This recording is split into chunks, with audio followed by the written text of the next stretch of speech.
El 24 de marzo de 1976, el poder en Argentina fue usurpado, no por simples golpistas, sino por burócratas del terror. Se autodenominaron Proceso de Reorganización Nacional, pero lo que realmente instauraron fue un régimen de silencio y miedo. Al mando, el teniente general Jorge Rafael Videla, la figura pública de un aparato represivo que convirtió la desaparición forzada en un método de Estado, una estrategia calculada diseñada no para un campo de batalla, sino para las sombras. Su objetivo era instalar el miedo en el tejido mismo de la sociedad, y su arma principal fue la desaparición, una negación sistemática de la existencia que creaba un vacío legal y una angustia infinita para miles de familias. La junta se completaba con el almirante Emilio Massera, estratega de la represión en la Marina, y el brigadier Orlando Agosti, de la Fuerza Aérea Juntos. Estos tres hombres coordinaron una persecución sin precedentes. Sus órdenes dieron luz verde a una geografía del horror en más de 340 centros clandestinos de detención.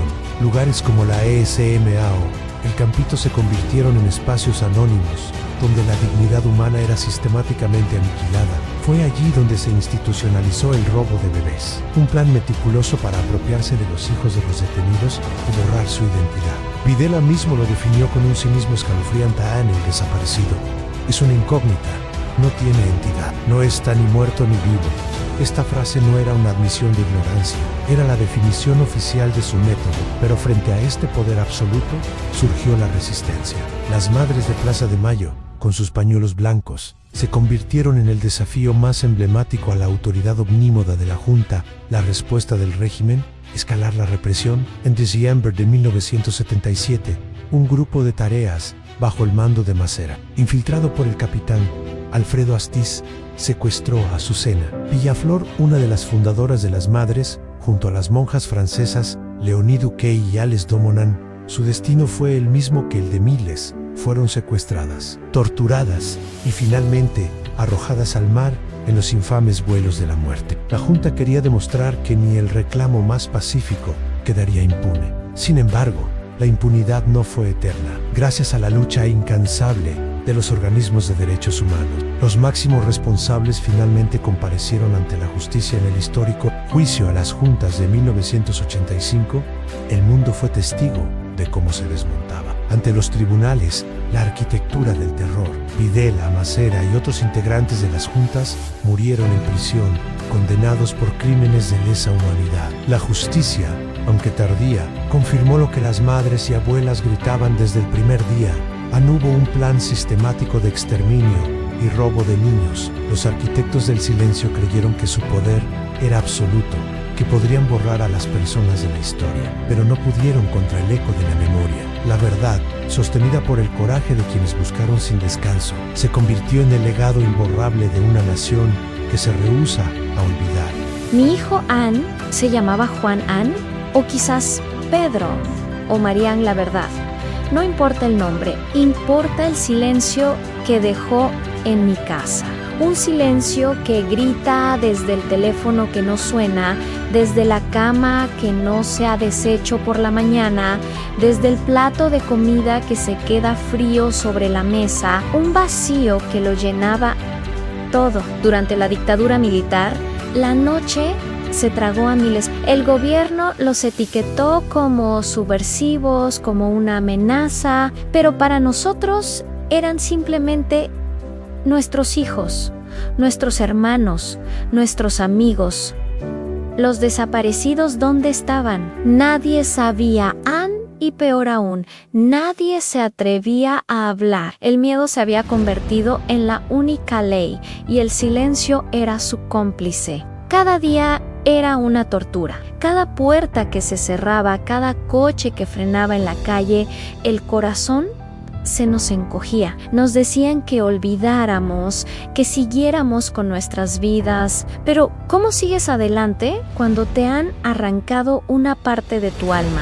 El gobierno había secuestrado el futuro de toda una generación, creyendo que el miedo los protegería, pero subestimaron algo. No contaban con la fuerza más primitiva, la más feroz y obstinada del universo, la de una madre a la que le han robado un hijo. Empezamos a Bhaskar, solas, desesperadas, golpeando puertas que nunca se abrían. Fuimos a los cuarteles, a los ministerios, a las comisarías, con la foto de nuestros hijos arrugada en las manos. Nos miraban con desprecio, con lástima, con una indiferencia que dolía más que un golpe.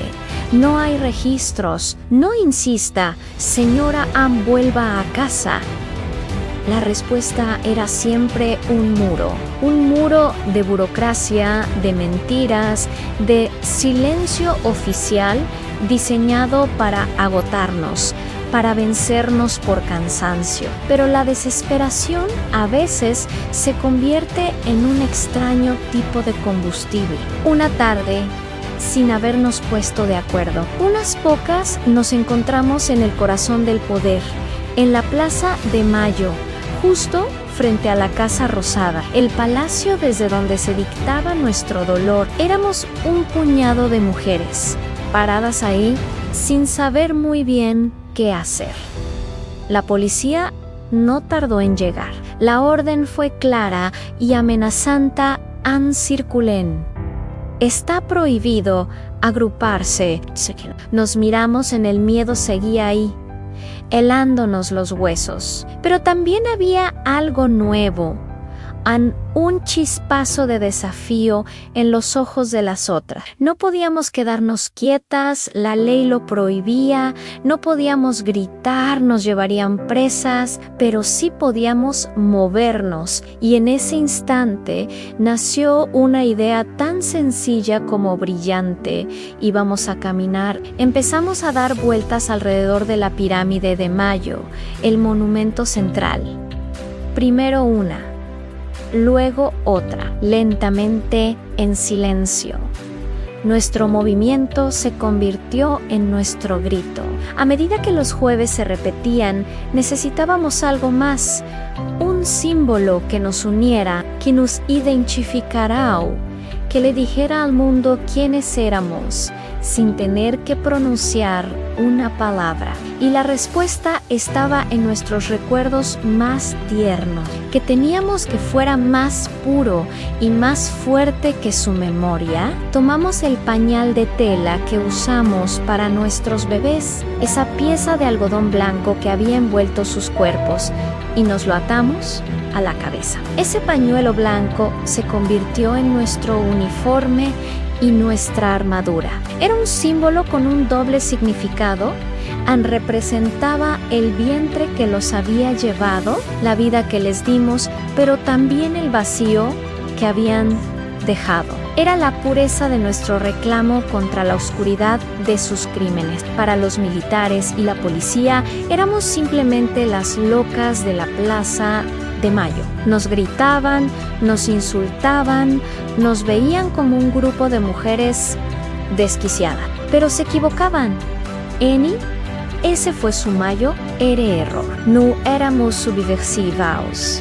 No teníamos armas ni planes secretos. Éramos madres, abuelas, hermanas, y nuestra única pero poderosa pregunta era: ¿dónde están? Nuestra protesta no necesitaba bombas ni discursos incendiarios. Un pañuelo blanco y un par de zapatos gastados de tanto caminar. Esa fue la amenaza más grande que enfrentó la dictadura más sangrienta de nuestra historia. Nuestra vuelta semanal se convirtió en un ritual sagrado inquebrantable. Cada jueves, sin falta, estábamos allí.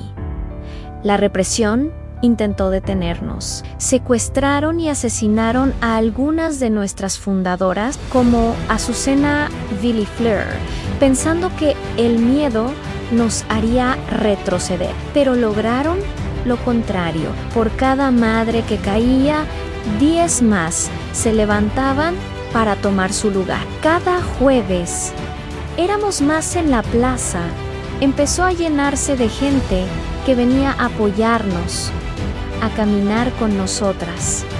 El mundo entero empezó a mirar. Con el tiempo, entendimos la cruda realidad. Nunca podríamos recuperar a la mayoría de ellos. Pero en esa búsqueda incansable, las madres lograron algo quizás más grande, algo que trascendió nuestro propio dolor.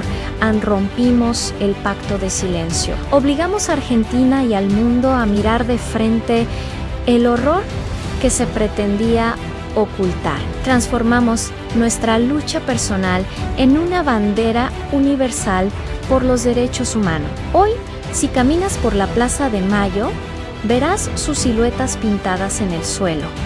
Un recordatorio permanente de su lucha. Ellas no se detuvieron, caminaron y caminaron.